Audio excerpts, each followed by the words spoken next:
Rocking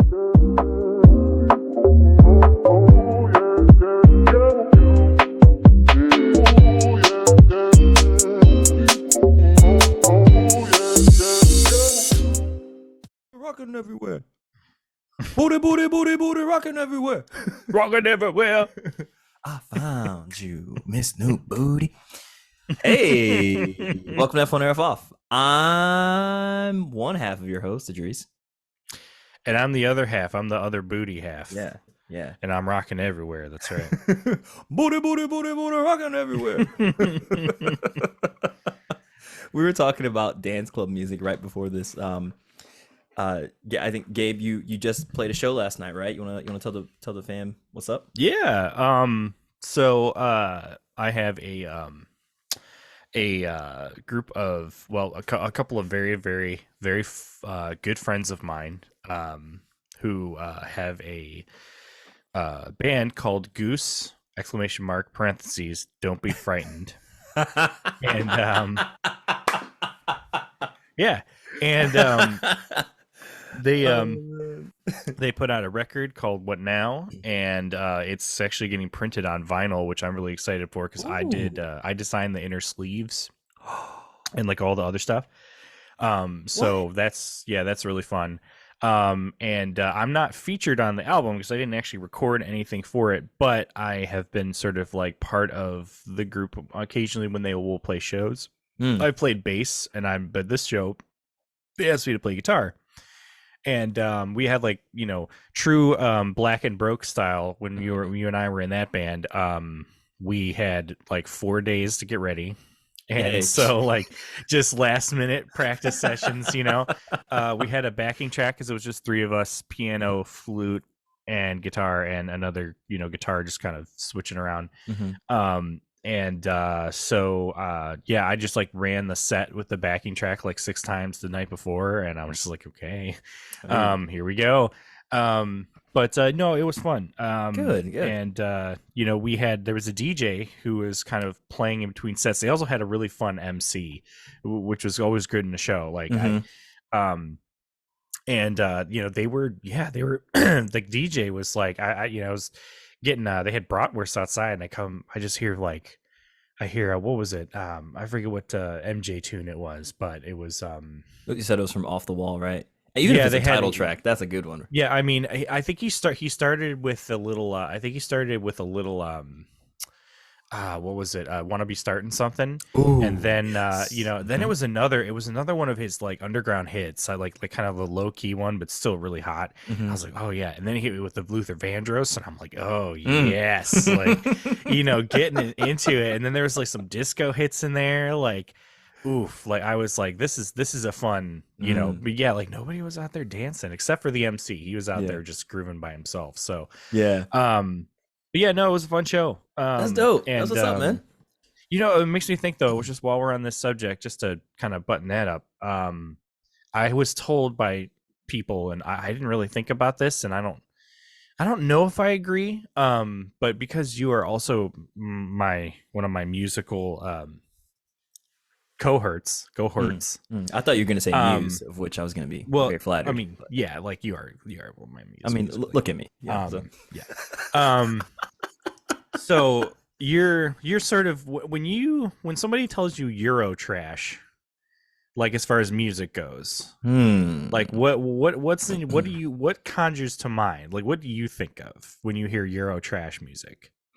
Okay, so I know it's sort of an insulting term, right? Yeah. But like if someone says Euro trash, first off, I'm going to think about it from the perspective of people who listen to just mainstream music, right? So this is going to be people who just love Creed and Nickelback, right? Nothing wrong with Creed and Nickelback, by the way. Like I always embrace it with my own wide open, but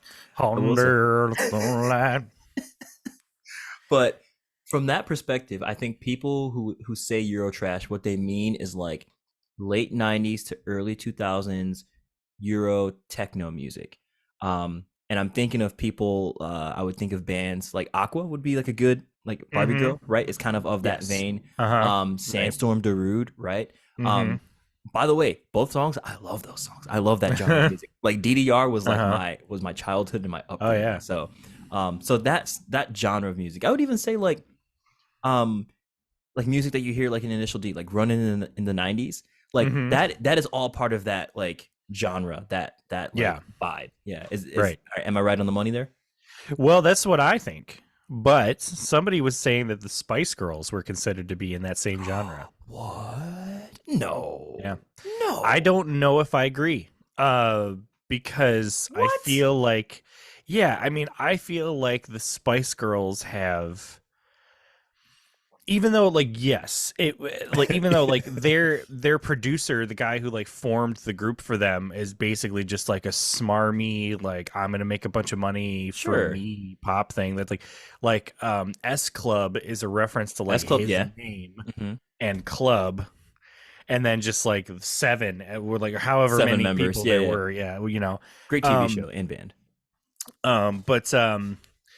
but like that guy kind of sucks. And Hmm. like he made the Spice Girls were, they were mostly image, being Sure. overlaid onto like just very generic but Hmm. very catchy, pop hits, Mm.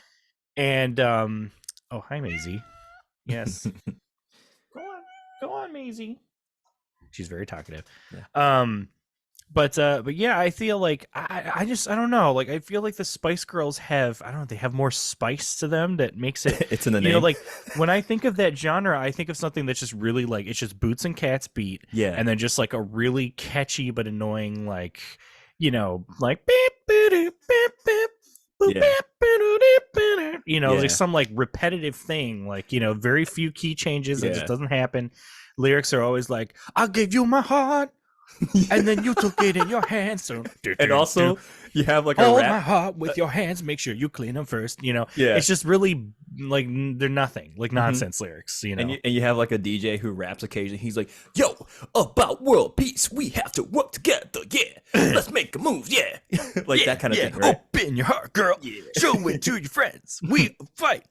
We'll fight together. Get what we want to be. Her heart is mine. Yeah. It's like you have one guy who's like only singing about the running away with the love of his life, and then And like peace. the guy's like, hey guys, we can do this. We're in this together. Yeah. Like, Beat the bad guys. Huh. yeah. So we did at work, we did put on a Eurotrash playlist, and I'm not gonna lie, I was digging some of them. Like I was like, Yeah. I'm mad at this. Like It's fantastic music. Yeah, you're just like sitting there. It's great. Yeah, and the way There's one that was like, it all flows into one another too, right? Like, yeah, there are abrupt changes sometimes, but like you're still doing like this kind of move, like so there was one, and maybe we can collab on this really quick. Just give me if you give me a Boots and Cats beat, like just really like repetitive and quick. There was a guy who was like, I swear he sounded like it made me think that Arnold Schwarzenegger actually had like a Eurotrash like group Yeah. that he didn't tell anybody about, because there's this one guy who just had this really thick accent. And so like do the Boots and Cats thing. Do you want drum and bass, or do you just want like generic? Just like boots, boots, boots, boots, like that. Just really like just yeah. And his voice is just like, I don't die,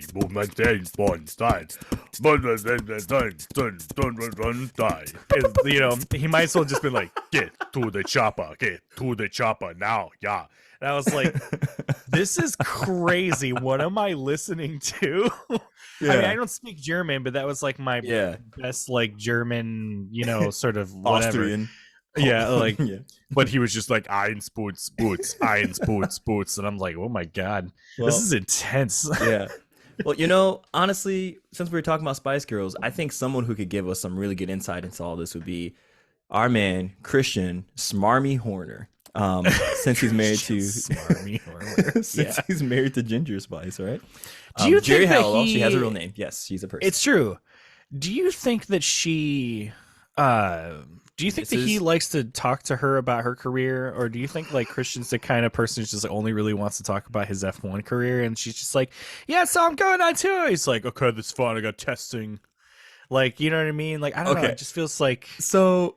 How supportive of Christian is of a husband is he? Do you know? Here's the thing. Okay, so recently on the podcast, we have been talking about reality like love like relationship television show. So we've been Yes. talking a lot about Married at First Sight. Mhm. I'm going to open up to you all today and tell you that my wife and I, we're big fans of The Bachelor. Yes, we are part of Bach-naysh, and there's a season Bach-naysh. Um, there's a season in particular that I would highly recommend you watch, Gabe, as your entry point into the Bachelor series, and that is season 16 with none other than Juan Pablo. And Juan Pablo is a man who, on this season, appears to be so self-absorbed that he fails to pick up on like social cues and like just information and insight about the women he's dating on this throughout this experience, right? Christian Horner kind of reminds me a little bit of Juan Pablo. Okay. Wait, is this the main guy? Like in the Bachelor. Well, okay, so every geez. season of The Bachelor has a new Bachelor, right? Every season of Yeah. The Bachelor has a new Bachelorette, right? Right. So this season of The Bachelor, season 16 in particular, The Bachelor is Juan Pablo, and then he has 30 women, right, that are vying for his attention and love, right? And so, they get to a point in the season where spoiler alert, by the way, it's like 8 years later, but they get to a point in the season where they have this thing called hometowns, right? They do hometowns, and then from there they like down select to like 3 final women, right? And then those 3 women in Juan Pablo, they have 3 days in a row where he has a day allocated for each of them, right? And they call this it's like the honeymoon period, right? But like they go to like some getaway island, right? But the night that they spend together, they can elect to stay with each other in the same like room, right? Because they haven't been allowed to do that the entire show, and they call them fantasy suites. And I know it's such a weird. We're gonna have a like special a Ferengi episode. Yeah, it sounds like a Ferengi Hollow Suite. Yeah, because like in the Star Trek universe, it's like yeah. at first the Hollow Suites were used for like battle simulations and like trying to work out problems. And then by the time you get to DS9, Quark just has a bunch of Hollow Suites and it's just a bunch of sex programs. Like he's just like, yeah, you should rate our Hollow Suites. So here's the thing with the fantasy suites. There's one in particular that he does with the contestant Andy. And after, like the morning after, it's always a thing of like, oh, I love you so much. I can't wait for us to have the fantasy suite experience together and just talk all night. Sure. But then, like the next morning, right? I've never seen this happen on an episode of The Bachelor. Andy, the next morning in her talking head, is pissed. She's like, he is so annoying and self-absorbed and everything. And there's one scene in particular that's really funny because she goes to talk with Juan Pablo afterwards, and she's like, hey, yeah, I think I'm gonna have to leave. I don't think this relationship is for me, and it's not working out for us. And he's like, oh, but because he's kind of like a Casanova type of dude, right? And he's like, oh, well, I don't understand what went wrong. I thought everything was great. And she was like, Juan, like when we were talking, you were so self-absorbed. All you wanted to do was show me like YouTube video highlights of your former soccer career. Also, like, do you know anything about me? And he's like, oh, well, I don't know much about you. Like, do you know my religion? And I'm sorry, no, she asked him like, oh, do you know my religion? And he's like, oh, I don't know. You don't know mine. And she's like, Roman Catholic. And he's like, oh, right. It was like a moment of him going like, maybe I'm the bad guy, right? And so all of this together, I just feel like is Christian Horner, right? where he's like always in his head. Yeah, well, it's funny. Like, we watched the 2021 finale episode on Drive to Survive, last night because like Lauren hadn't watched that season, so I'm like, buckle up. And it's funny watching that all again. Like, especially like Horner, he loves playing for the camera in Drive to Survive. He really does. Like, I think he knows that the cameras are there and they will say things specifically to make it sound worse than it is. He is one of those guys where it's like when they're losing, everybody's out to get them, and when they're winning, everybody's out to get them. It's like, you know what I mean? It's just like somehow it's like it's also everybody's out to get them, but they're also getting their way the entire time. Yeah, it's like he's smug. He's got a lot of bluster. He's got a lot of hot air. Yeah, that's just who Christian is. So, but yeah, well, honestly, speaking of F1 generally, we should really talk about I guess the hot air that was in the room has been cleared out by 2 very big pieces of news. Okay, when you say hot air, what is hot air? Because I mean, we I have think three like bits of things we wanted to talk about. Which yeah, what's I mean, like, well, when it comes to like when it came to like F1, there's just a lot of air in the room about like, oh well, like who's gonna like Andretti's gonna get in, right? They must be, and like there's yeah. all this speculation and all this like and then like here comes the Formula One bosses, and they just they poke a hole in the balloon, and just goes, So and everyone's like, what? yeah. And then So and then all of a sudden, Hamilton kicks in the door and just shoots confetti cannons and like money guns everywhere. He's just like, yeah, and everyone's like, you oh, know what? The funny thing is that all of this feels like okay. I'm gonna make a reference to Community here. Gabe and I both love Community. Do you yeah, remember the scene where Troy walks into Annie's apartment or into his apartment with Annie and Abed, right? And he's got the pizzas and like yeah, everyone's like yeah, putting out the yeah, fires, right? It yeah, feels like yeah, in that scenario, like Troy is Haas, just like with their livery review, uh-huh. Yeah. reveal, right? And I'm then like surprised. No, one of the fires is like F1 yeah, community losing their minds about Lewis going to Ferrari, and then the other one, it's other like fire is Andretti. Yeah, Yeah, yeah, Andretti Cadillac yeah. getting kicked out. That's Pierce on the floor being Yeah, shot as Andretti. it's Yeah, amazing. no, I'm surprised nobody's used that meme format yet. Yeah, So maybe we should. yeah, but yeah, so Yeah, yeah, absolutely. But I think like let's just get right to it. Like these are the yeah, big, like the two big things.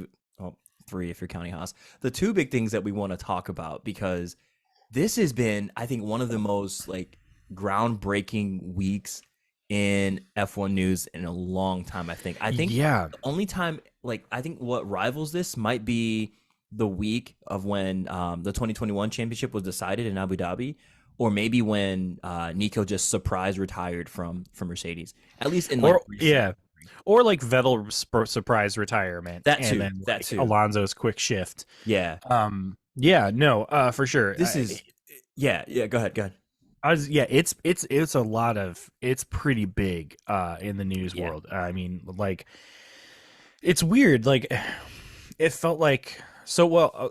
Let's just say, obviously, if you don't know the news, if you've been somehow living under the rock that most people who have been living under a rock were under, and you don't know what's happened, then let me tell you that Andretti Motorsport basically has been rejected by not the FIA. They were pre-approved FOM. for that, but the FOM, Yeah, which which is is sort of like the organizational governing body of the Formula One sport specifically. well, Um, the broadcasting, right? Like the the broad, management yeah, side that deals with all the right, branding, all of the marketing deals, that yeah. side, not the technical regulation Um, side. and so yeah, they said in so many words there was an explanation. I'd like to talk about sort of what the explanations were. But yeah, they denied Andretti from being able to enter in 2025. Mm-hmm. Now from what I understand, the main the main points of their reasoning was for one, they said that Cadillac not being able to fully commit to the sport until about 2028 as a engine manufacturer, Mm-hmm. like that if they just left it there, if they're just like, yeah, like, so Cadillac it just wants to work with you, but because they can't commit to the thing in 2028, then we want to just like put this on hold for now and not allow you to come into it. That would have been a perfectly acceptable explanation, Mm-hmm. but they had to go further into saying Andretti wouldn't be competitive and Yep. that they're only trying to improve their brand. Even though apparently I heard this last night, I heard that Andretti had sent a message to like Liberty Media Mm-hmm. to try and like have like set up a communication with them or like a meeting about the process and like just kind of meet up with them. And apparently the message like went into the spam folder Yeah. of one of their like social like media people or something, and that just wasn't caught. And then so they were just like felt like did you what like what you don't want to talk to us, you didn't, like, we reached out, and they also honestly like saying that Andretti wants to just improve its personal brand and that they would not be competitive. It just feels very petty of a thing to say. Yeah. uh, and I don't think it's accurate. Andretti competes at a high a very high competitive level in pretty much every motorsport that it's part of. So, um, yeah, it So very here's fair. just real quick, just a quick clarification on that.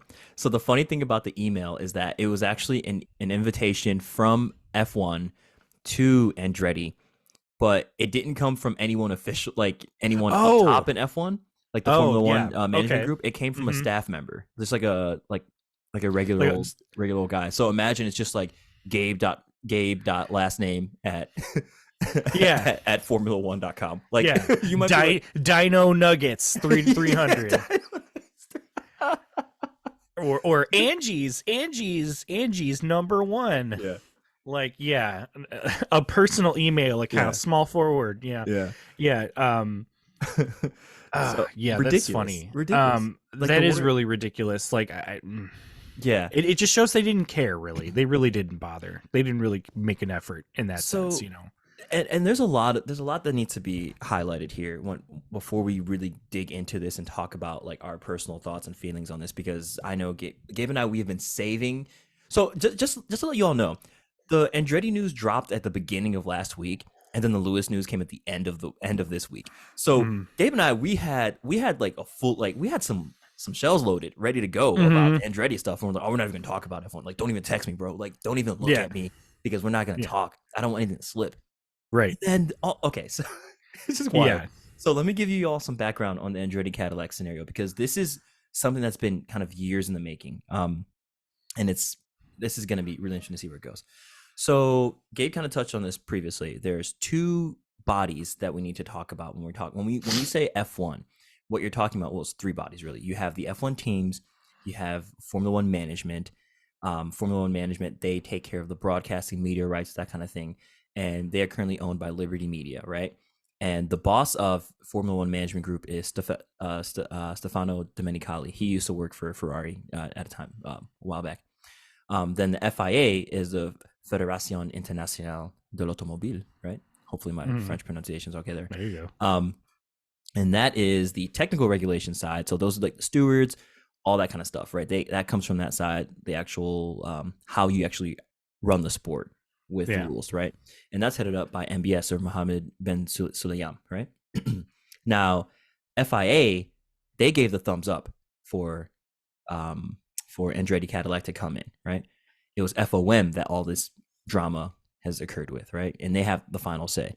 So to give some background on this, the reason that a lot of people are up in arms, if you're not aware of that, is because of something called the Concord Agreement. And people think that Andretti-Cadillac is going to pursue some kind of legal action to hold FOM accountable towards this.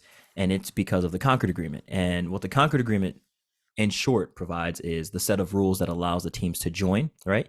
And it regulates how they need to join, right? Part of that is a payment that the team who wants to join makes to FIA, right? And Mm-hmm. I'm sorry, FOM, and to the other teams.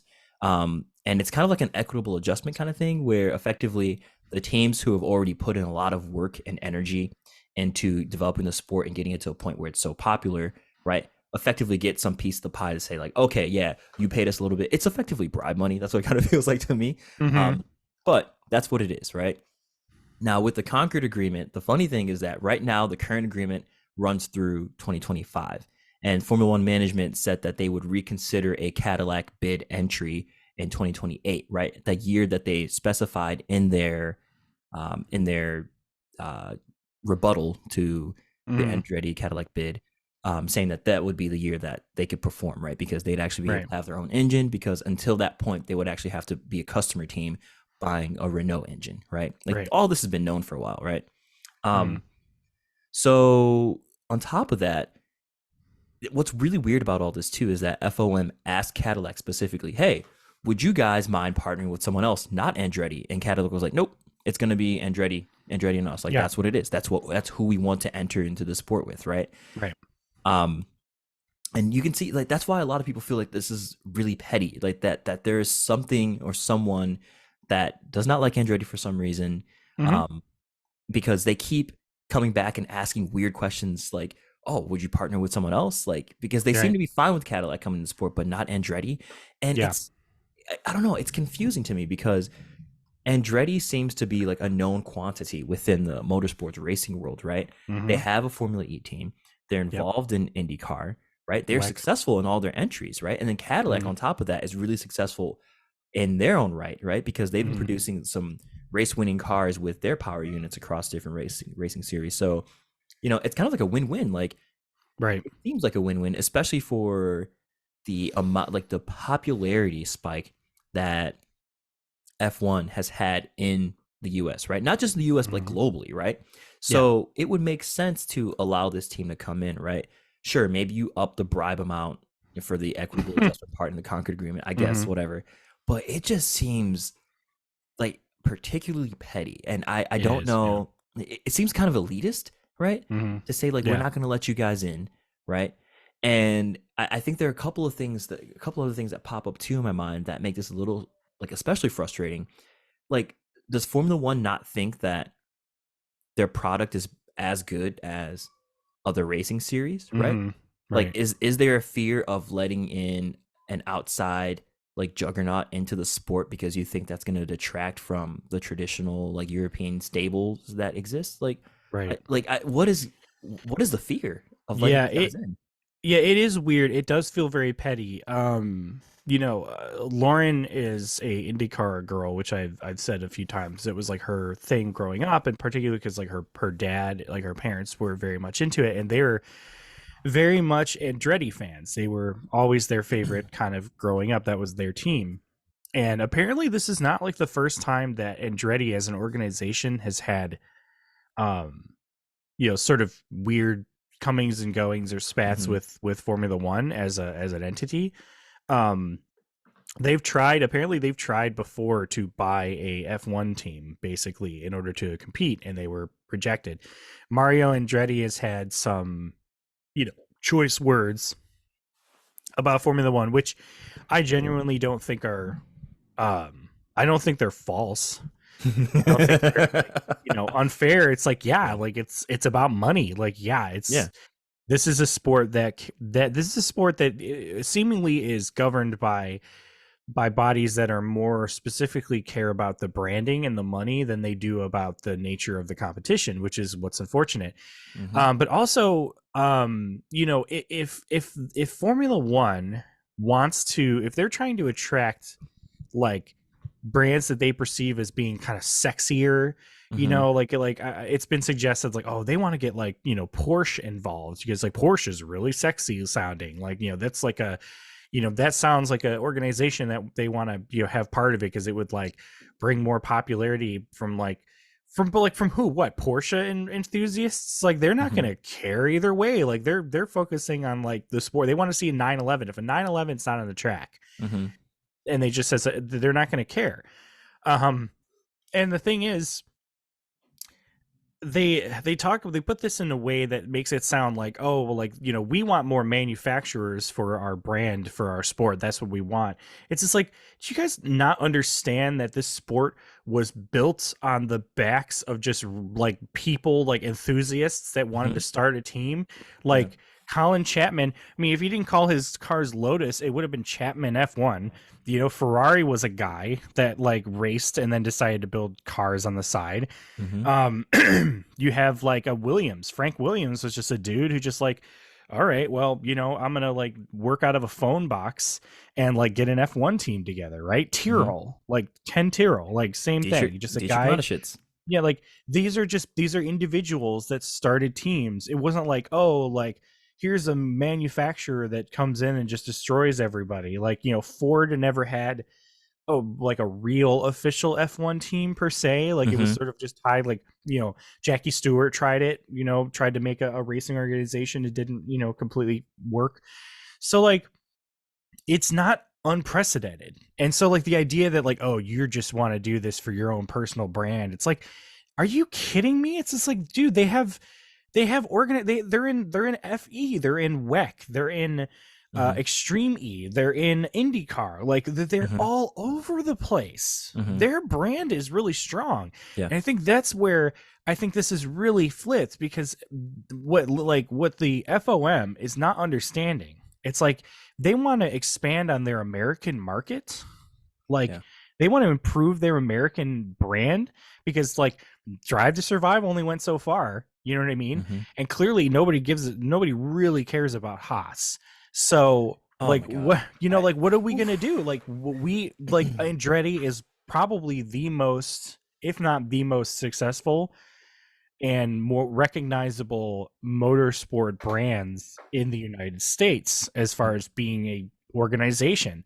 How would you not want them to be part of your sport? And I mean, and here's the thing too, like Andretti's cool.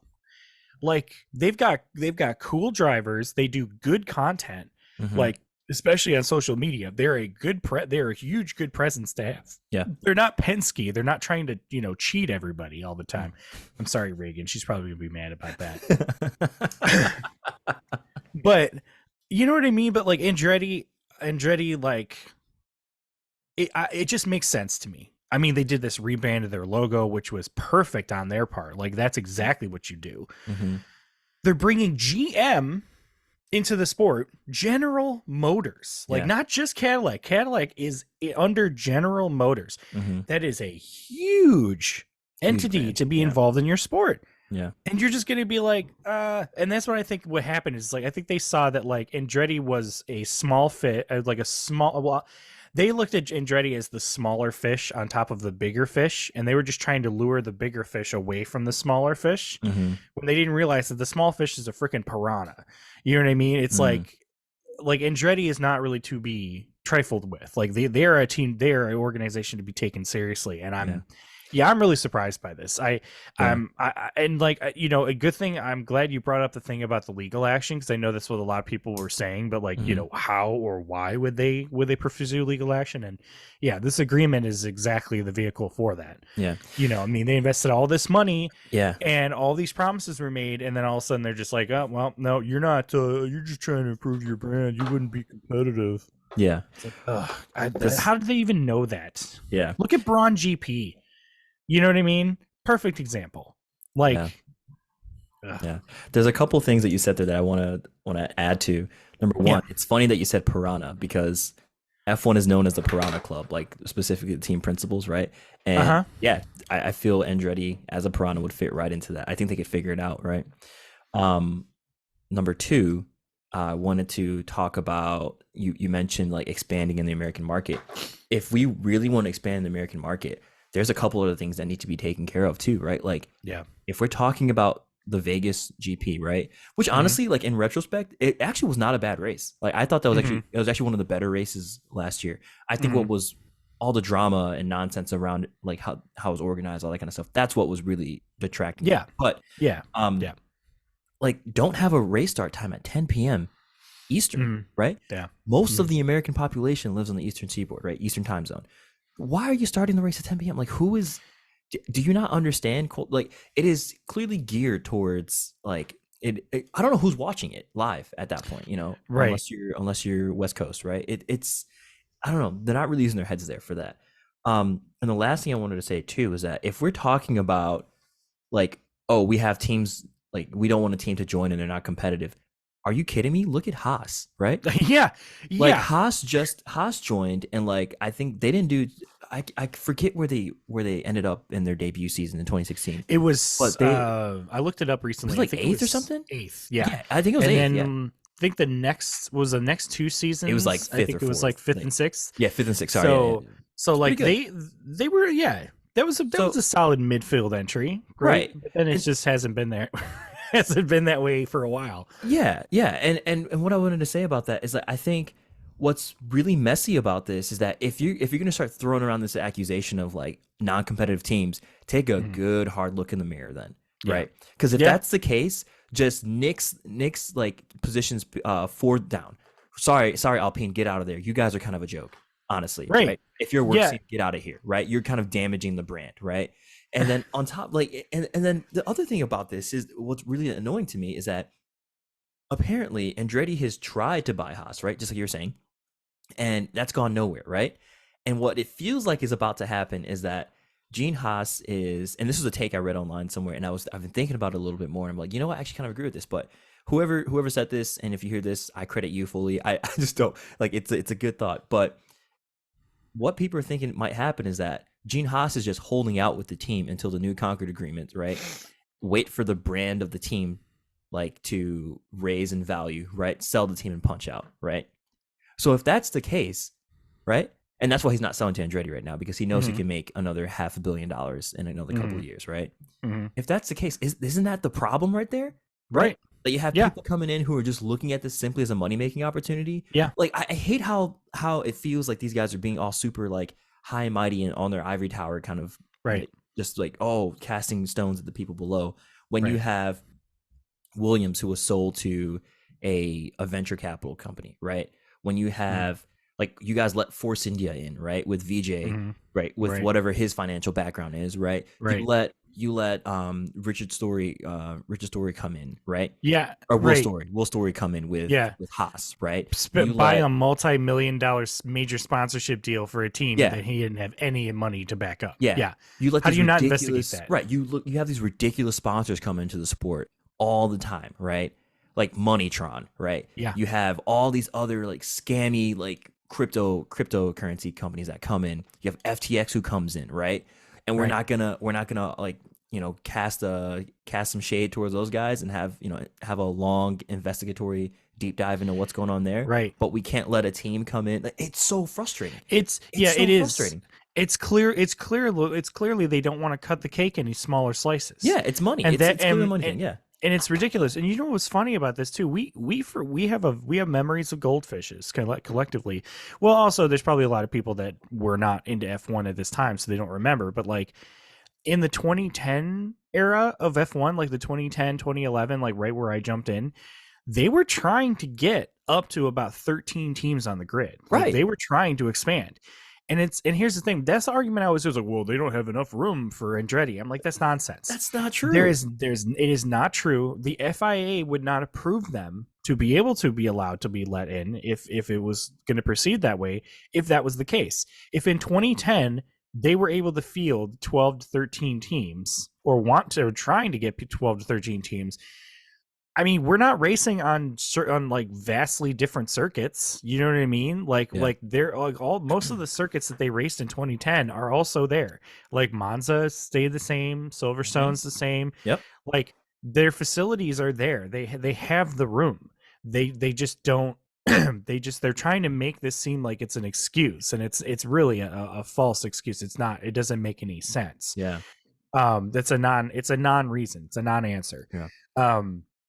It is really frustrating, and honestly, like I was on that note too with Haas. We just briefly touch on that really quick, because Haas put out their new car, which obviously we're going to talk about their livery when we do our livery episode more specifically. But just as first impressions, I think the livery is a bit of an improvement. I think it's a good evolution of what they had before.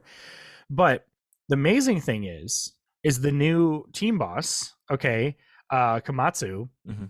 Has already said that their expectations will be towards the back of the grid, if not last, quote unquote. They're basically not expecting to be competitive. How is it that a team who's already in the freaking sport can be like, yeah, we're not going to be competitive. It's, whatever. And then they're just like, well, Andretti's not going to be competitive, so we can't let them in. It's just like, dude, you have a team that's openly admitting this. Can I just say this? If they're really concerned about teams being competitive and not wanting to let teams in that are uncompetitive, then what are they going to have? Just Max running around the track by himself? That's what I'm saying. All this year? Like, seriously, that was probably one of the most uncompetitive seasons that the sport's ever had, because it was just Max the entire time.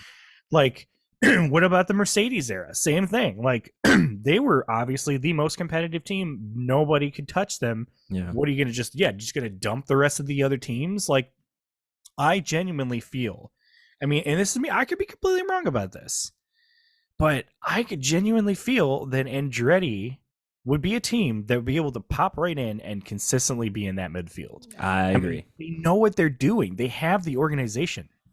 They are in FIA sanctioned race series now.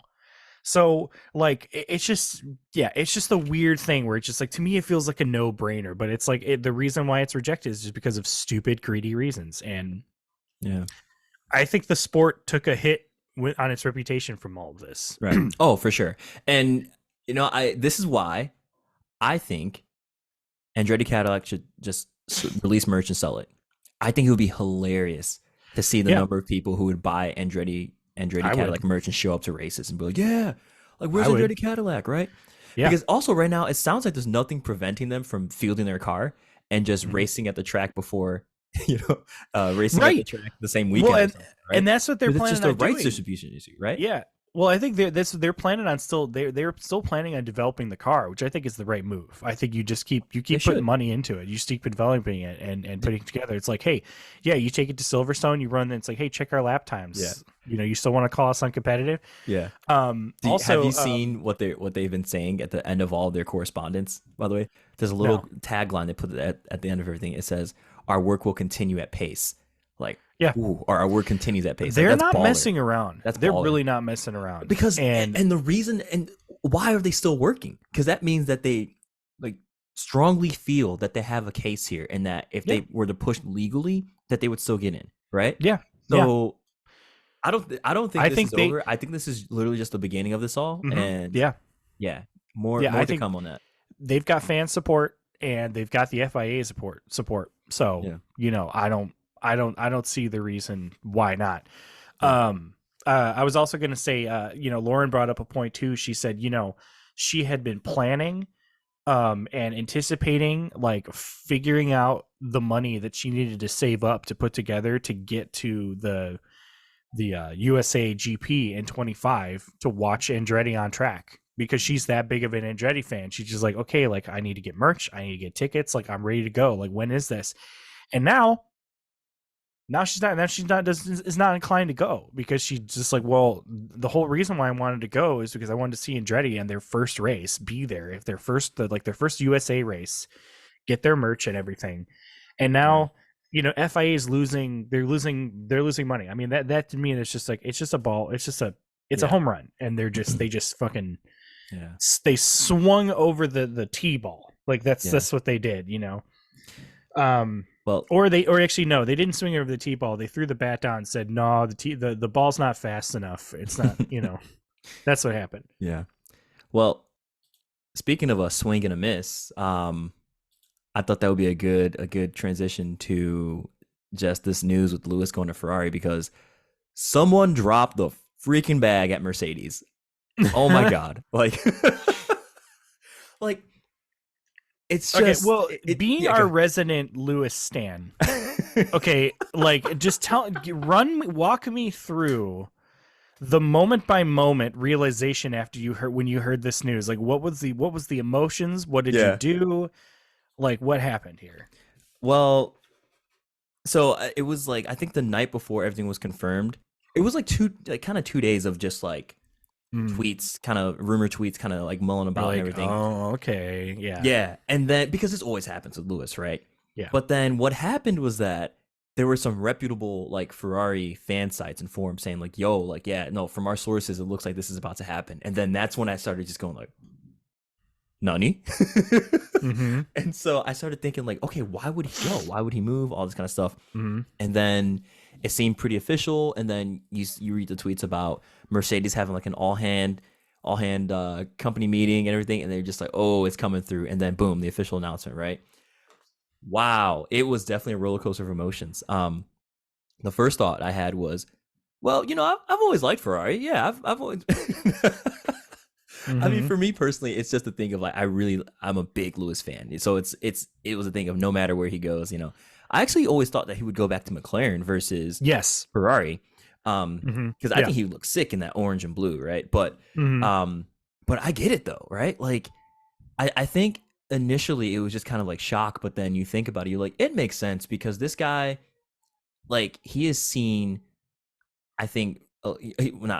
for sure, he has seen immense success with Mercedes for like 11 years, 13 years, however long it's been, right? And it's just amazing what he's been able to achieve there, right?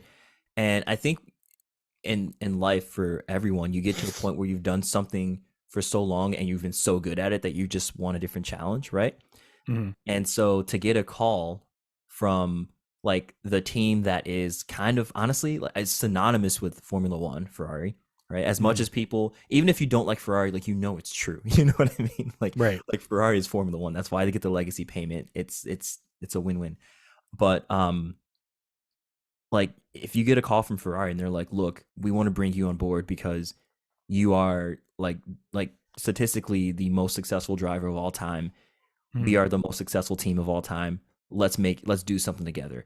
That would be a really, really appealing offer. And I get it, right? Because you have the chance to change history there, because this team has been in the dumps for a while, right? Like they're, it's kind of been up and down, up and down.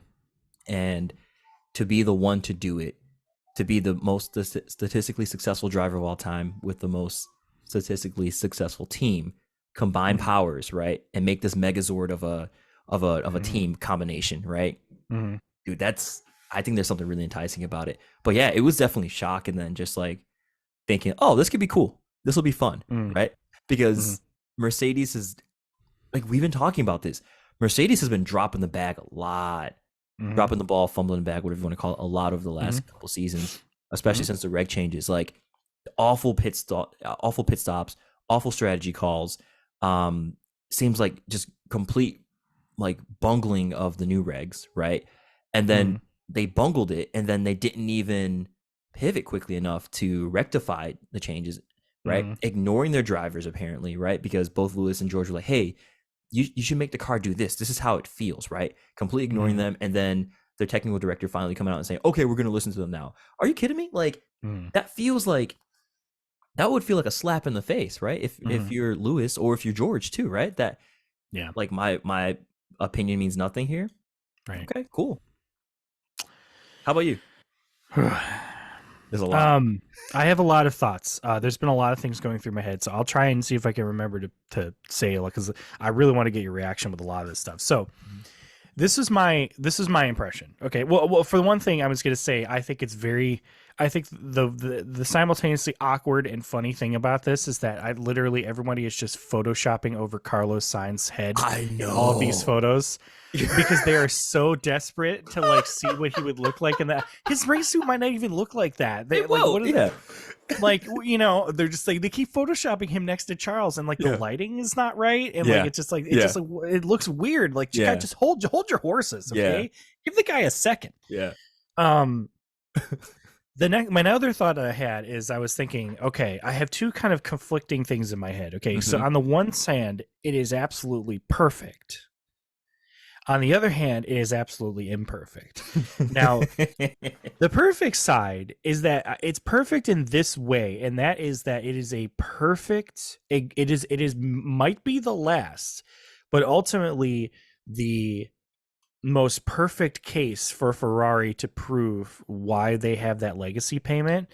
Because Lewis talks about how, even like he and Jensen Button even said in an interview, how they were kids, and when they were kids, like watching the success from Ferrari, it being such a special thing throughout history, being such a legendary, that even people like Lewis Hamilton, who has raced nothing but Mercedes engines for his entire race career, raced with two of the most successful teams ever, like 5 world championships or six world championships with one of the teams, like in a really quick succession, and still Ferrari is appealing enough to pull him. And well, I have enough money to pay him to move too. So that's the other side of this. But it just goes to show it. Here's the thing, like younger generations, okay, who didn't grow up with witnessing the success of Ferrari. I mean, this might not happen again. You know what I mean? The pull of Ferrari might not happen for a while. There might be a lot of young drivers coming up right now that their dream is to race for Red Bull, or their dream is to race for Mercedes, because that was their era. They grew up witnessing those two. So like Hamilton might be the last sort of carryover from that era of wanting to race for Ferrari because it was special when they were a kid. And I think that's really unique. And I didn't really know this about Hamilton. I mean, I guess I assumed that a lot of the drivers from that era when they were kids were like, big Schumacher fans and stuff like that. But like, Lewis had Ayrton Senna's hair color scheme on his helmet. You know what I mean? Like he was like McLaren, Senna, like that was his guy. That's why it's like him going back to McLaren it felt like the right move. And honestly, and I'll tell you what, it's not too late. Like, you know what I mean? Like, let's just speculate into the future. If he doesn't have success with Ferrari within a few years, and McLaren's like, hey, like, come back home, like, let's finish your career here, he could totally do that. I mean, I'm sure McLaren would love to have him back if like Norris moves on or Oscar Piastri gets signed by somebody else. So that's the perfect side of this. The imperfect side.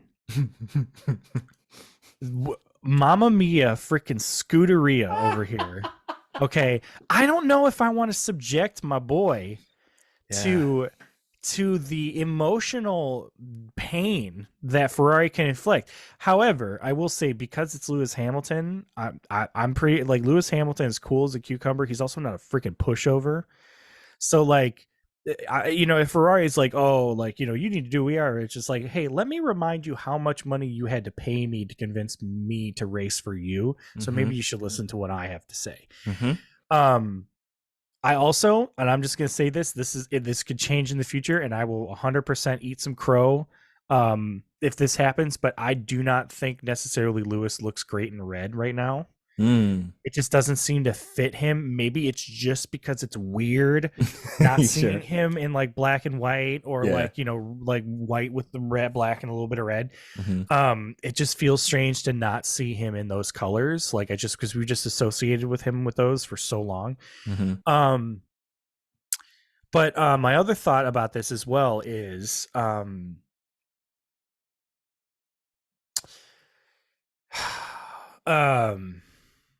people have been talking about, Hamilton moving to Ferrari, Carlos. Oh, and poor Carlos. Like, yeah, sucks, because Carlos got the only non-Red Bull, non-Max win last year. So it seems crazy that they're doing that. Yeah. But no one seems to be talking about who's going to take Hamilton's seat. Everyone's talking about like where Carlos is going to go. And yeah, I think Carlos needs to be picked up somewhere. Absolutely. Who's taking the Mercedes seat? Because it's George Russell, obviously. Is it going to be Mick? Is it going to be Let's talk about this. Other person? Like, who would be incredible? What if, bring Vettel back? Like, you know what I mean? Like a Mercedes driver driving for like a German driver driving a Mercedes, driving a a team that both like Michael Schumacher was in, like as a driver. Like, if you're Mercedes, what do? You just lost, dude. Probably your biggest like gem of influence and of development that in the history, like in your history, in the history of the team. Yeah, by far. Like, who do you replace? Do you pull a Haas and like we're like, well, we're gonna go with like a rookie driver, like, or do you try and get like a veteran? Like, do they try and pull Alonso? Like, I don't think Alonso's gonna go. I don't like that. What did they do? Like, what's the decision? Do you hire from within? Do you bring in Mick? Because Mick was really responsible for a lot of that Mercedes recovery and development mid-season. So it would, I would say like probably the easiest choice would be pull a Mick, because he's already in your, your sort of realm. You just have to pay him whatever. But I think Mick is doing WEC right now. Yeah. So like, what do you do? Like, nobody's talking about that. And like, I don't think anybody's going to talk about it until Mercedes just pulls that up, pulls the rabbit out of the hat. You know what I mean? Here's the thing. I think Mercedes is in a very tough spot right now. Yeah. And honestly, they put themselves here. And I say that as a Mercedes fan too, right? Because like I said, you had an underbaked car concept. You did not rectify it quickly enough to keep Lewis on board. Lewis has now announced his departure a year ahead of time. First off, he didn't even have to do that, right? He could have just like waited until the end of the season and be like, peace, right? Yeah, right. But now at least Mercedes has time to think about the replacement. But yeah, they are in a tough spot. Honestly, I don't know if Mick should be pulled up to the team, like pulled up to take that seat. Like I'm just running through the list of the people you mentioned. Mick, I don't think needs to be pulled up, because I think he's doing something else, right? He has other commitments, but I'm sure he would break those commitments to drive, right? The thing is, I think Mick needs more time driving for a more midfield team, even though Mercedes is kind of a midfield team right now. I could see him. It would be great if he were racing at like I don't know, more of like a McLaren, I think. just because I think that Or might like be Aston. yeah, or like an Aston. I think that would fit Mick really well for where he needs to maybe develop. And of course, I'm saying this as someone who just races Mhm. cars on PS4. Right. I'm not a pro. Alonso, I don't think Alonso would move over. I think I don't Aston think is in so. a good position right now to give him everything he needs. And I'm sure that this week that they've already had conversations with him saying, look, I know the seat is opened up. Just know these are our plans for the next couple of years.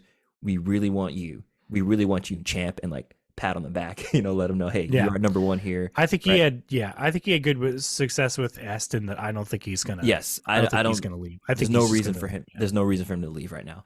Um, End of next year, maybe. Right? We'll yeah. see. But like who could you think? Like who would, I mean, are we looking at If somebody jumping from another team to Mercedes, or like are they gonna if pull from an outside source? Like what's like what are they gonna do? I I can't think think of anybody. they're in a tough spot. I don't think because here's the thing. I would have said if it had been 2 years ago or even before this last season, right? Yeah, Mm, that'd be 2 years ago. I would have said Lando, pull Lando over. But no, yeah, McLaren is in a very good position right now. yeah. So anyone who would be interested, I think they should just stay where they are. Except for maybe Albon. Albon probably makes the most sense. Pull him in. Right. But Mm. then you have an Albon Russell pairing, and I don't know what that does for you. Would it be mean to say that they feel like the same driver to me? They kind of feel like the same driver to me. I think Yeah, a Albon is little more bit. aggressive. I think Yeah, Albon's more aggressive, yeah. and Russell's more heady. He's more of a Prost, right? Yeah, I think George is in a good position at Mercedes. I think he was Absolutely, the yeah. right choice for them to pull. Um, I don't even know if that second seat is what. Well, I'm saying the second seat, well, but the open seat. I don't know if that's a seat that you want right now because well, Mercedes is in here's such flux. yeah, that's the thing. Like their new car concept had a lot of improvements. Even Lewis said that he was like impressed with what the new car is going to do. Mm-hmm. So I guess it really depends on how the Mercedes shakes out this next year. Yeah. But I the really that my big question mark with Mercedes is, do you go for young talent or do you go for experience? Like what do you do? George has a good amount of experience, but it is not like Hamilton level experience. No, You know what I mean? exactly. And the only other person that I can think that would have Hamilton level experience would Would be be Seb. Sebastian Vettel. Yeah, You know what I I feel mean? it. At No. least somebody who's recent, because Sebastian's only 1 year off of the sport. That is not long. That's not so long that he couldn't jump back into if he didn't want to. You know what I mean? Mhm. Although I do feel like if Sebastian were to come back, I feel it would probably be if Sebastian were to come back, I feel like he would probably want to jump back in with Red Bull. Mm. Just because like he has expressed kind of like, I mean, he has a close relationship with them. They were like they were Red Bull's first baby.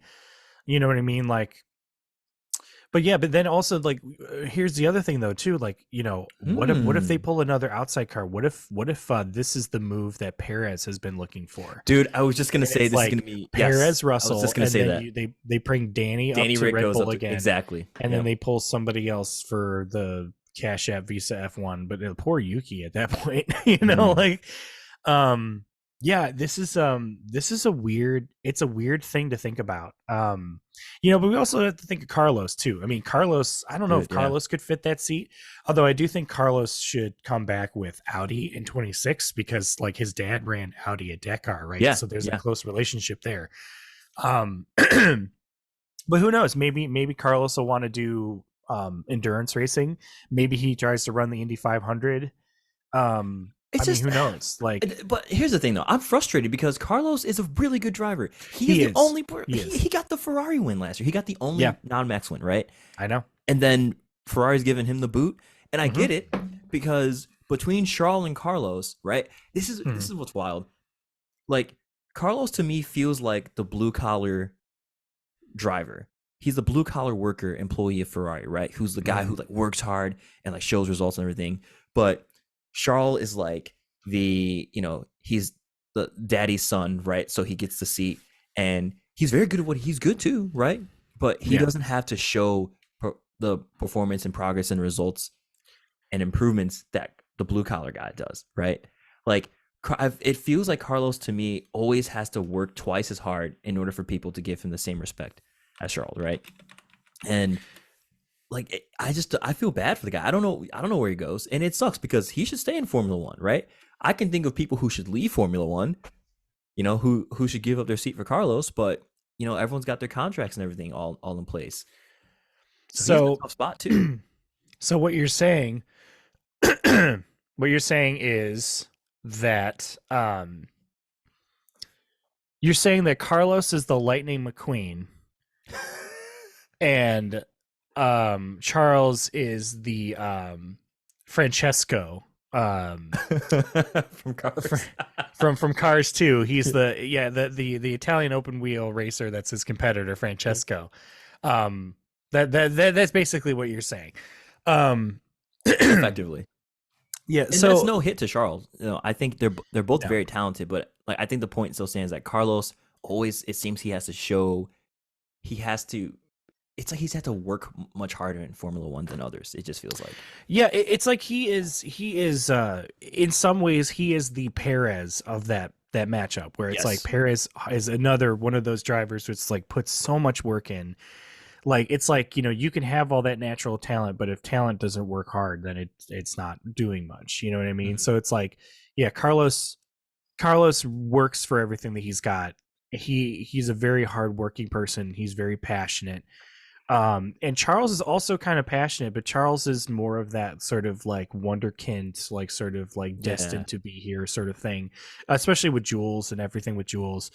I think Charles deserves to stay there, because I think like at this point, like Ferrari owes him some success, whether that's a bunch more race wins. Maybe this becomes a kind of another, not like a Nico Rosberg Hamilton sort of scenario in a sense of like the kind of how messy that got, but more or less just like trading race wins back and forth. And okay, well, this leads me to my other point. Okay,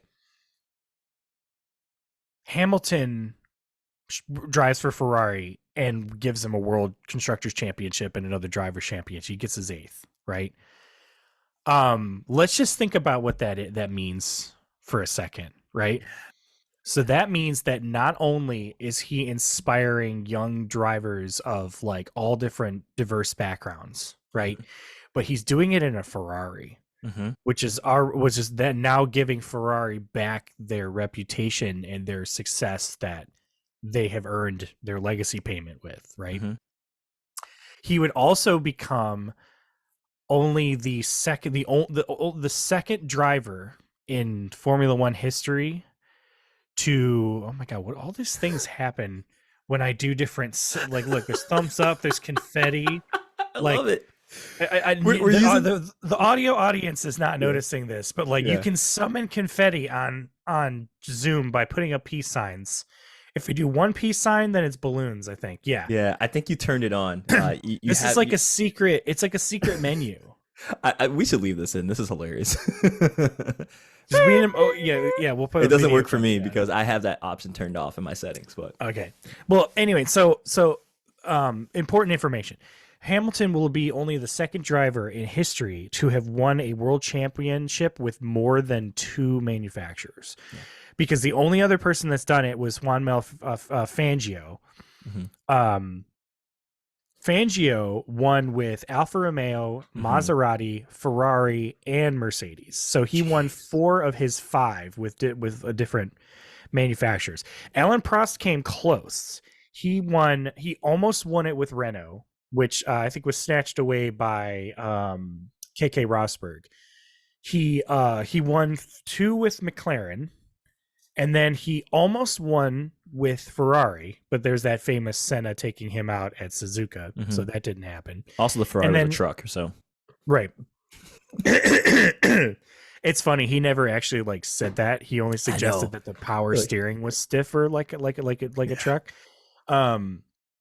And then he won one with Williams. So like, had he won either of those, Renault and Ferrari, he would have been on that list. But so far, like the only thing that's ever happened has just been 2. Like Michael Schumacher has Benetton and Ferrari. Hamilton has Mercedes and McLaren. But yeah, if he wins one with Ferrari, which I think is a very unique record to be holding. Yes. Because that just doesn't happen that often, that you have success with 3 different manufacturers. But I also think that you kind of hit the nail on the head when you talk about Ferrari being this juggernaut of a team, pulling in like the most successful team, the most successful driver. Captain And Planet. here's the thing, and here's the thing. Don't be calling me again unless you're ready for that hurt. I watched that the other day. Captain Planet. Tree.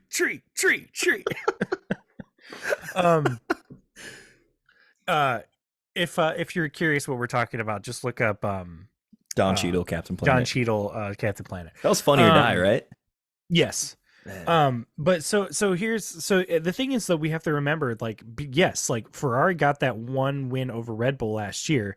They've also were like the only team that ever gave them really any run for their money in any significant way. Yes. And I think Hamilton saw that, and I think that he thought maybe this is the time. Now, Ferrari could easily just completely fumble the ball. Okay, which is, they're prone to doing. The other thing I want to say, though, and this is something to think about, how is the dynamic between Ferrari and Hamilton going to work in relation to off the track activities? Because obviously Hamilton is very open about the way he feels about his, his social stances, his political stances.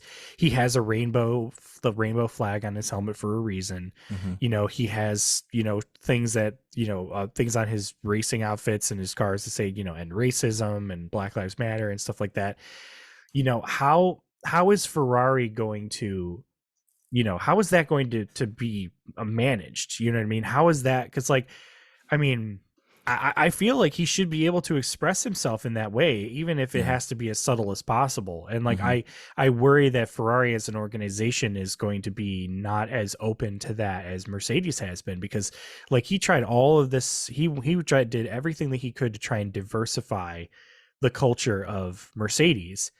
And I worry that I don't know where Ferrari is with that. You know what I mean? Because nobody really talks about that. But like, that's a good question. It's one of the most unique qualities that Hamilton brings to a racing team because of who he is and because of how important it is. Yeah. That it's not anything that could be ignored. And I would feel terrible if Hamilton's just like, I can't express myself the way that I used to, because like Ferrari's just more, they're more like, against PC, like sort of things, like, they're more, they don't care to be politically correct. You know what I mean? They don't care to be, concerned about diversity or as much as the other teams. So, like, what do you think? Yeah. So this is a very good question, and I've thought about this a lot, actually. That was one of the first things that popped into my mind, because it was just like, if we're talking about corporate culture, or not necessarily corporate culture, I feel like corporate culture is like Mercedes. Mercedes feels like the boardroom full of the suits who are like, and our race performance today has been right. Ferrari they feel like the dentists. Whereas Ferrari feels more of like cult of personality, right? And there can be a difference between those two. Like pretty much like think of like a SpaceX type environment where we have Elon Musk and everyone worships him, right? Not saying that the employees worship him, but it's more like his fan base around him that really supports him versus like, like I said, the boardroom. I think with Ferrari, what will determine his ability, what will determine Lewis's ability to express himself and showcase himself and who he is and his platform will be the level, and this sucks to say, will be the level of success he brings to Ferrari. I assure you right now, John Elkann, chairman of Ferrari and like leader of the board, all this kind of stuff, I'm sure they're all fully on board. Like, yeah, absolutely, do what, like, we're paying you $100 million, you can be a brand ambassador, all that kind of stuff. Because apparently that's one of the things that it sounds like Mercedes wasn't willing to give him, right? But we'll let you do all these kinds of things. Yeah, absolutely. We think it's going to be a great partnership, right? I think year 1, that's true. I think year 2, that's true. But if within year 1 and year 2, there's not much success, right? Year 3 comes along and Lewis is wearing like, something that may not be perceived to be within the Ferrari cult of personality like like envelope branding box, Mm-hmm. right? Mm-hmm. They're gonna be like, hey, yeah, Lewis, we don't really do that here, right? Like year 4, if he's still there and there's still no success, yeah, we don't do that at all. I think it's going to really depend on the level of success he brings. If Mm. Lewis comes in 2025, Ferrari wins the championship, like either championship or both championships, it'll be fine. Year 2, same thing, it'll be fine. For as long as he brings success and wins to the team, he'll be fine with it. Yeah, that's weird. That's weird I to think have that's that kind of contingency on it. I think that's how they function. But I mean, it's also like it's people are willing to swallow things that they wouldn't normally, or accept things that they wouldn't normally, if it comes with a benefit for them. I think that's just human nature, right? Yeah. And Ferrari is thinking about this from a branding perspective too, right? Because they don't necessarily want to be like, they will deal with it as long as it brings success and glory to their name, right? But if they start to be associated with being a progressive brand and like pushing DEIA in all different sectors, right? Like when it comes to sports cars, I don't know how long that'll fly. Yeah.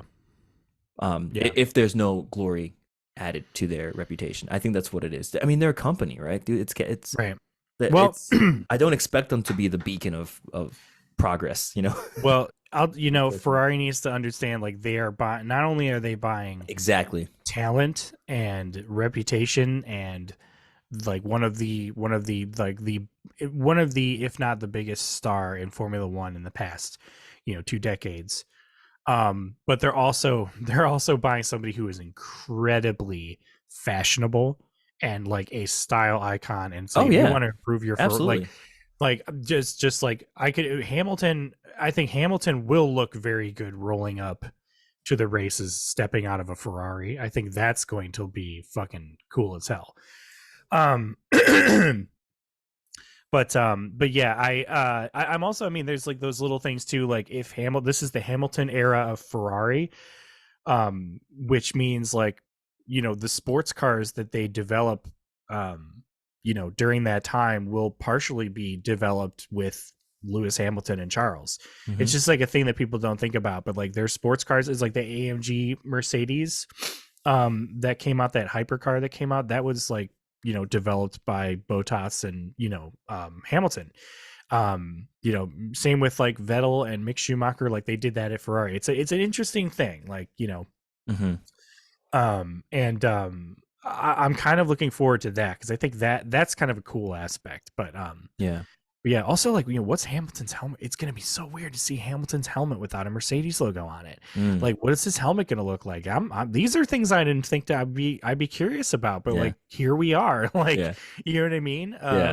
I'm curious to see what this shakes out like. What this ends up being like. I mean, this is like, it's like he threw he threw the biggest silly season bomb of this year, like right now. Yeah. Yes. It's insane. Wild. And it's all going to pivot around this. Like, completely. This is going to be the linchpin. There are going to be so many driver moves because of this, right? There's going to be there's already a huge structural change in the power dynamic, right? And I'm sure even Red Bull right now is probably looking at this and thinking, whoa, we got to really be on top of it. Because they saw how competitive Ferrari was last year. Ferrari was the only one really giving them like good punches, right? Yeah. And you throw Lewis on top of that, I guarantee you, if Lewis had been driving the Ferrari from like this last season, 23, there would have been more Ferrari wins. I think so. Like, absolutely. Lewis is, I mean, you talk about Carlos being a smooth operator. Lewis is like, he's like Iceman. Like, I mean, I know that was Raikkonen, but like he drives clean. He drives consistent, minimal mistakes. Yeah. And he would have had wins last year. Yeah. Because like the Red Bull didn't, or the Ferrari didn't have like a whole lot of mechanical failures. It was just a lot of strategy mess ups. Yeah. At least that's what my perception is. So yeah, God, can we just skip this season and get to 25? I know.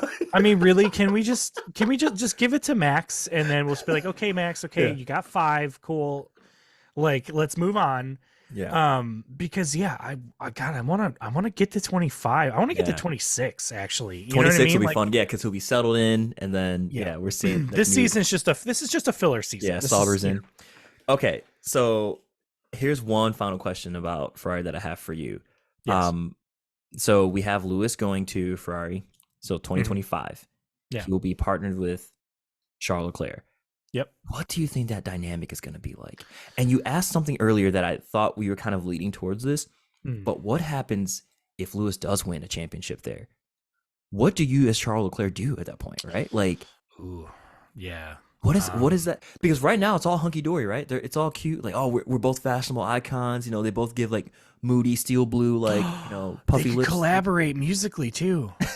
Yeah, yeah, Dude. yeah. Oh. Um But you see what I'm saying? This is a very interesting pairing right now. so It's a very strong pairing for sure. But so this is the way I'm thinking of this. Every teammate that Lewis Hamilton has had, it's been pretty much a case of who can keep up with him. You know what I mean? Like Rosberg and him had a battle back and forth that they were both titans. You know, they were both like, oh, they could both be world champions, right? Bottas comes in, and with Bottas, it's just a matter of can he keep up with Hamilton? And I think George Russell, it's the same. Now, here's the thing: Charles doesn't have a championship, right? He has been competitive a few times, and I think everyone's expecting him to be a world champion. And so the way I think of this is like this, and this is what I meant earlier when I said that this could be a Lewis Hamilton sort of Rosberg situation in a sense of like, I think there is a potential that if things go really well for Ferrari, that it becomes a battle between Charles and Lewis as far as who is going to be the champion. mm-hmm. And maybe it goes on for 3 years. Like I could envision a future where you have Hamilton winning like the first 2 championships for Ferrari, right? And they have their steam up and Charles comes so close. And then like, 2026 is here or 27 is here and Charles like just at the last race like ekes out a championship over Hamilton and then it's just like yeah like I'm done like I'm gonna retire like he just pulls a Rosberg or something or maybe Hamilton does maybe Hamilton loses one Charles and then he's like okay well like I'm done I'm happy with my career. I could imagine that happening but that also would include Red Bull kind of fumbling the ball with Max and Max not so yeah, I think that it's hard to kind of think about putting in perspectives. I think they're going to get along well enough. I don't remember them having any major issues on track, like any weird coming togethers or any fights or arguments. Like I know Charles definitely looked up to Hamilton early on in his career and when he was a young kid too. So like I think there's a tremendous amount of respect there. And I honestly think that maybe Hamilton is really what Charles needs to kind of put himself over the edge.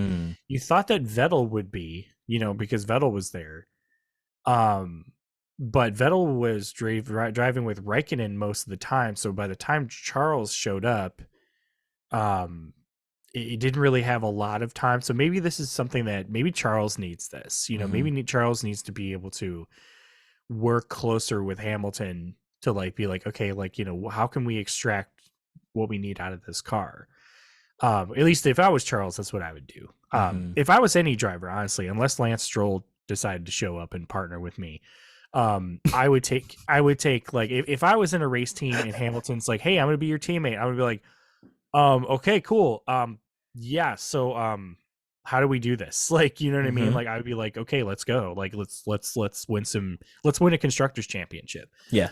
And I think that if you come at it from that angle, if you come at it from, I am here, like, here we are, let's make Ferrari a champion again, right? I think for one thing, Ferrari's going to love that. And 2, I think it's going to give you a good relationship with your teammate in a sense of like, hey, like I want to put the drivers' championship aside out of mind right now, and I want to focus on the team and how we can make the team competitive. We can work out the rest of that later. Yeah, that's I think the right approach, and I can imagine Charles sort of coming from that because I think Charles cares so much about Ferrari and wanting to have success with them that that's I think that like Hamilton can give him the opportunity to really be able to pull that out. And I think Hamilton has the ability to pull a team from its bootstraps up. I mean, that's the last thing I'll say with Hamilton as far as this move is that he is a risk taker. He always has been. So him moving to Mercedes, everyone said the same thing. They're like, "Are you crazy? You're going to leave McLaren and go to Mercedes?" And then he just has this crazy success with Mercedes. So that's the other way where it's like, I'm not I'm not like, this isn't like, it's shocking, but it's also like, oh yeah, no, of course Lewis Hamilton's going to do something like this because that's what he does. He doesn't just sit around. Like he's not going to stay with a team that's not going to give him results he wants. So he's not here just to drive a car around for fun on Sundays. He's here to win. Right. Yeah, he wants that 8th championship. He's so like, he can do it. He can do it. And the other part of me too wonders, like, if Lewis had won his 8th, if he had, he probably would have retired then. Honestly, I think the way it all went down, possibly, yeah. I think the way it all went down was just like really like gutting to him, that he's like, all right, I'll come back and be an even better driver, right? It's possible. Yeah. But who knows? Yeah, it's possible. I don't know. Yeah. Okay. Yeah. So yeah, this is a lot, because I mean, so much has happened this week. But yeah, thanks for sticking through with us through this one, because the whole Andretti-Cadillac scenario and the Lewis to Ferrari scenario, like, these are stories that are just beginning. So we will be talking about this a whole lot more the rest of this season. And with that, just want to say thanks everyone for listening to F1 or F Off. You can find us anywhere you listen to podcasts. If you want to hit us up, you can find us on Instagram, TikTok, YouTube, X, Twitter, Threads, and whatever else, all at F1 or F Off. The one is just the number 1, not spelled out. You can email us at F1 or F Off podcast at gmail.com. Give us a 5 or a 4.5 star review wherever you listen to your podcast, and be sure to share it with your family and your friends. And your former drivers. And your dads that didn't hug you. And the person that gives you your fashion tips. And maybe Bono, if he's coming to Ferrari too. We'll see. Yeah. I mean, he should. I feel like race engineers should follow their drivers just around, go with honestly. them. It's better. Yeah. I mean, Roscoe's going too, so bring it. It's true. Oh yeah. Oh, Roscoe's gonna have like a little Ferrari, like probably bandana and stuff. Oh, that's gonna be so cute. Ferrari makes accessories for everything. I'm pretty sure they have a Ferrari dog harness that they can get. So absolutely, that's gonna be awesome. Yeah. Thanks everybody. Yeah. Peace. Have safe out there.